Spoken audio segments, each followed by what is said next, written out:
had to speak up and start taking big old documents and dropping it on people's desks in the middle of the meetings and saying, hey, y'all need to read this stuff. And anybody in this room who doesn't agree with our previous council's commitments to equity, that's a term you're going to hear a lot on this council, certainly as long as I'm mayor, we'll be talking about it. He said, anybody who's not on board with this equity program, let me know now. Speak up. And let me ask you this, how many people do you think spoke up when he said that? Nobody. And the budget changed.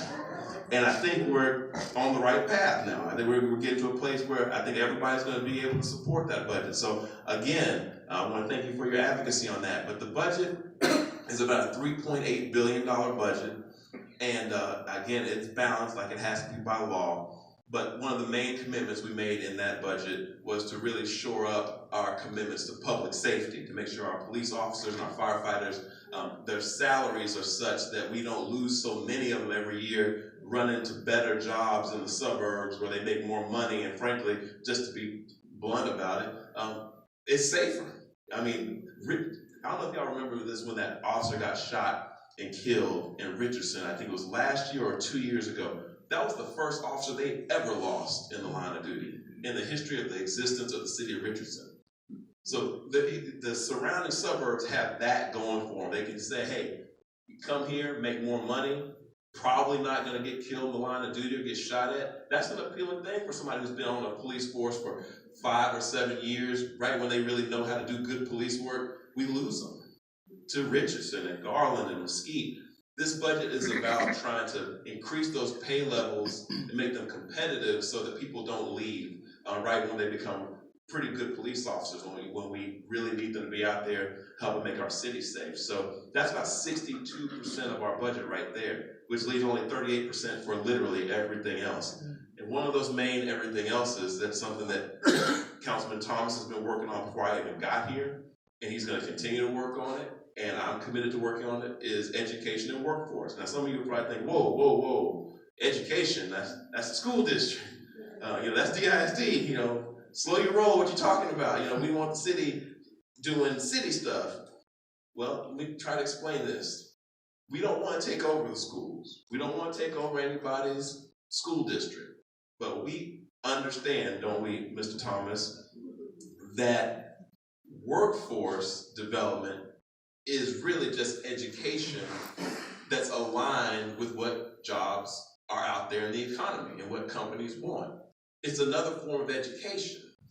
And so what we need to make sure we do, and this is what Mr. Thomas and I are working on, we want to make sure that what we're teaching in our public schools and what we're teaching in our community colleges and what we're teaching at places like DPU, not that we're going to be controlling anybody, but we want to be at least making all those groups talk to each other so they know, if you teach cybersecurity in high school and then you get a certificate in it at community college, which might take you 6 months or a year, there's an $80,000 job waiting for you right here. We want our kids to know that.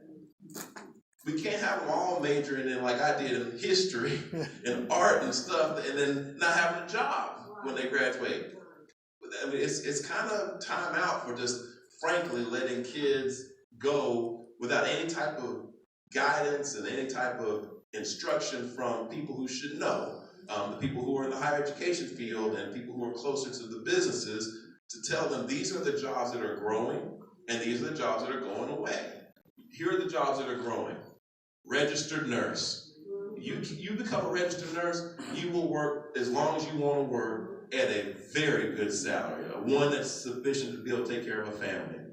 Cybersecurity, artificial intelligence, all these technology-based fields are growing like crazy.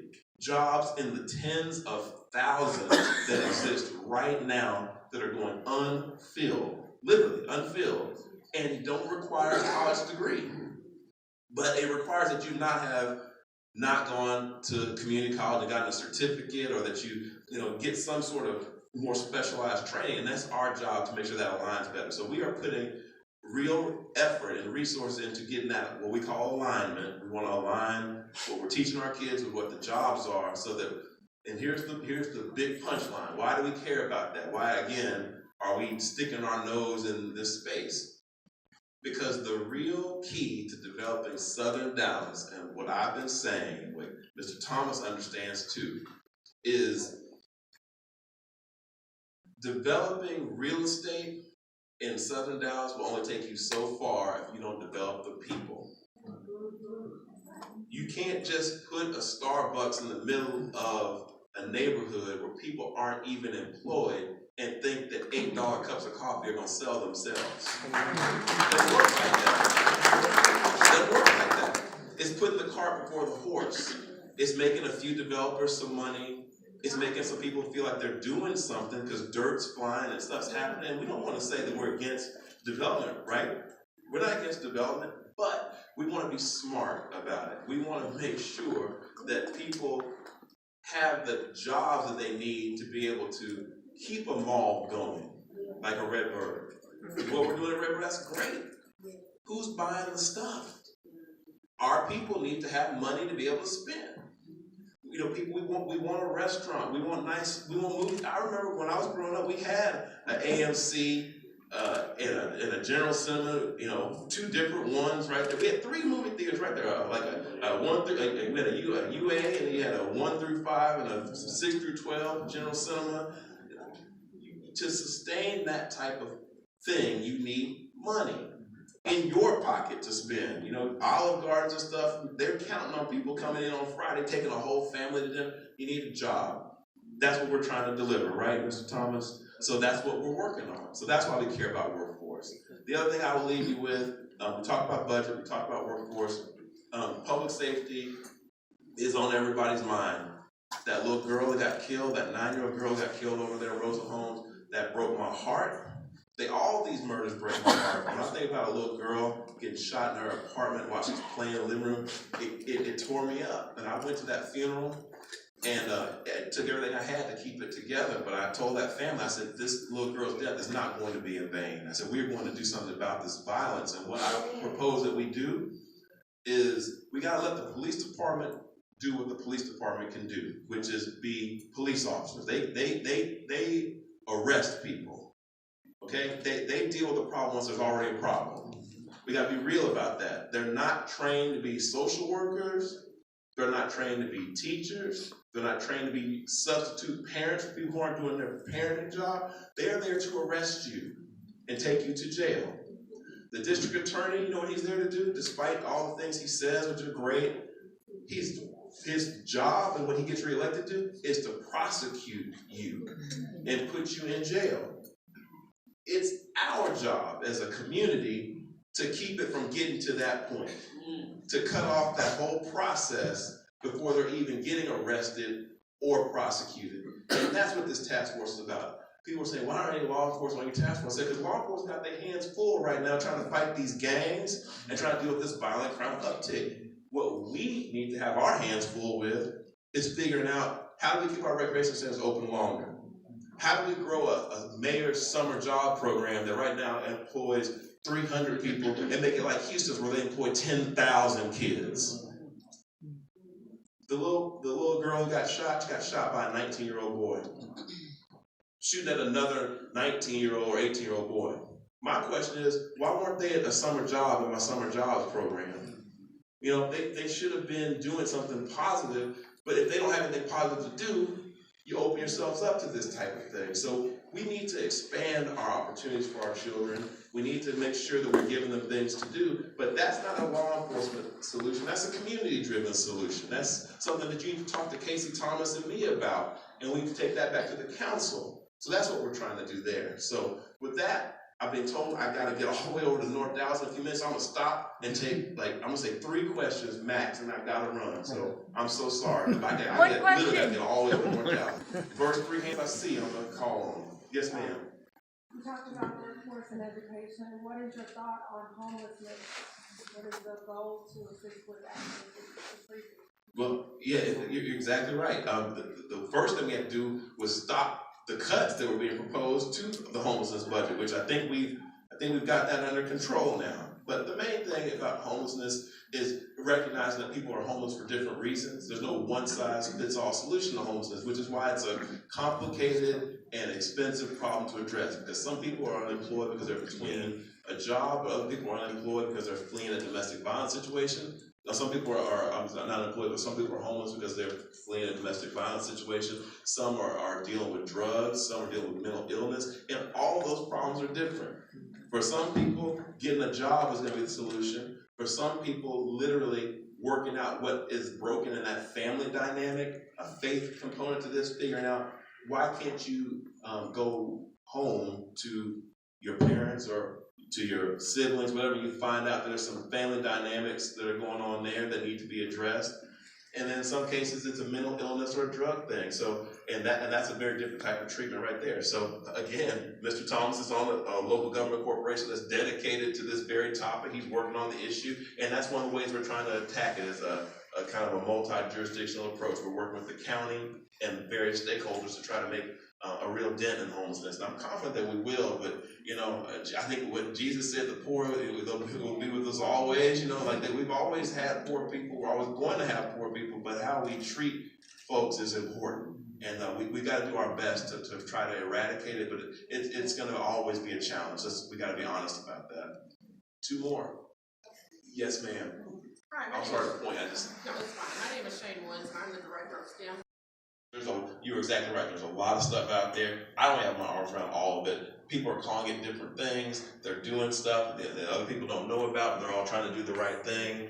We're going to try to bring that under one umbrella, so to speak, so we can get our arms around that and maybe be able to do it a little more efficiently, a little better. So it's a great question. If you want to know more about that, reach out to my office, because as we collect that information, I'm happy to share it with you. But that's a very important part of our strategy. So with that, I unfortunately have to run, Casey, so I'm sorry.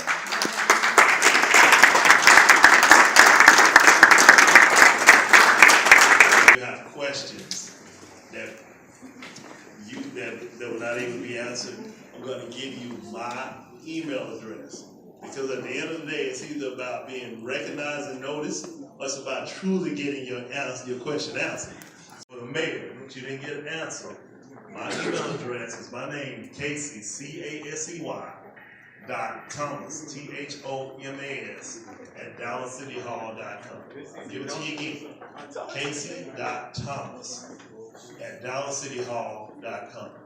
One other thing, if you live in the city of Dallas and you're interested in either serving on a board or commission, we have several of our appointees here. If you'll stand, those who are appointed to boards and commissions represent District 3. If you'll stand.